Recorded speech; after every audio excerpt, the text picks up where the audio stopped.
The first renders for the Google Pixel 10a just dropped, and honestly, this might be a hard pass. Google appears to be playing it incredibly safe, essentially just giving us the Pixel 9a all over again. Stick around because we're breaking down what these new leaks show and why one rumored spec in particular makes this feel like a major missed opportunity. So, let's look at the leaked renders. These are CAD-based, giving us our first look at Google's next budget phone. And the key takeaway is, it's a dead ringer for the Pixel 9a. We're seeing that same flat-sided design, what looks like a plastic back, and the signature Pixel camera bar housing a dual camera setup. The bezels on the front still looked fairly thick, and yes, Google is sticking with its oddball button layout, placing the volume rocker below the power button. While the design seems locked in place, the internal specs are still rumors. Here's what we're hearing. Display is expected to be a 6.2-inch screen with dimensions 153.9 by 72.9 by 9 millimeters, making it a bit on the thicker side. Battery will likely be 5100 milliamp hours or even larger, and price is expected to stay right around $499.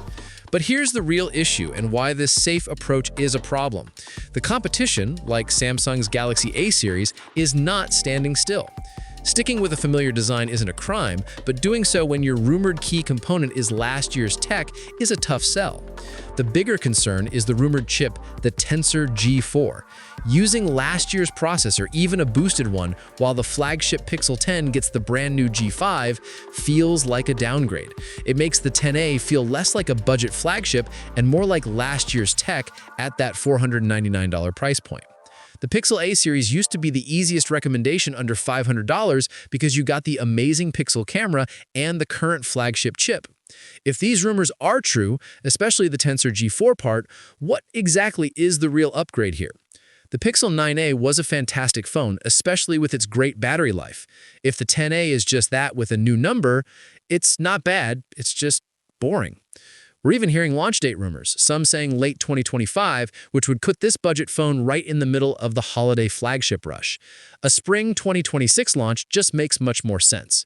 So, I'm a little underwhelmed. The Pixel 10a looks like a recycled design with an older chip, and that's just not the killer value proposition the A series needs.